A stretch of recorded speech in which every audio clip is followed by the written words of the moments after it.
దత్తుడుబాబు గారు, దత్తుడుబాబు గారు వచ్చారా? అసలు ఏంటండి ఇదంతా? ఓ పక్కేమో ఏర్పాట్లు పెళ్లికి జరిగిన రేంజ్ లో జరిగిపోతున్నాయి, ఇంకో పక్కేమో మామగారు చాలా హడావడి చేసేస్తున్నారు. అసలు ఏం జరుగుతుందో నాకేం అర్థం కావడం లేదు. పదండి పదండి. ఆ దత్తుడు, నేను నీకు ఇచ్చిన కవర్ తెచ్చావా? తెచ్చాను చిన్న, ఇదిగోండి. జానకి, వెళ్ళి బుజ్జమ్మకి చీర కట్టించి తీసుకురా. చలం బాబు, వెళ్ళి పంచి కట్టుకురా.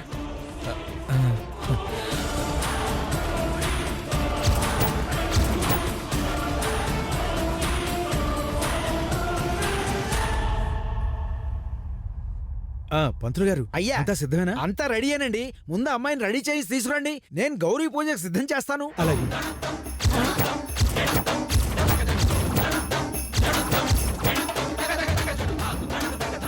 గౌరీ పూజ ఇప్పుడెందుకురా? పెళ్లిలో కదా చేస్తారు. పెళ్లి కాబట్టే చేయిస్తా.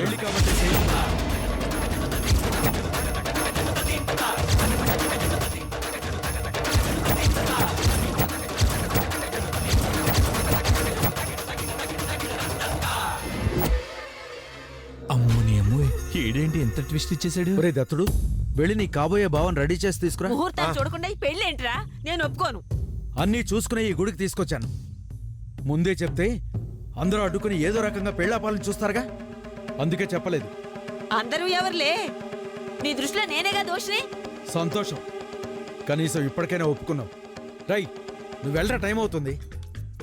జానకి, నువ్వు వెళ్ళి అమ్మాయిని రెడీ చేసి తీసుకురా.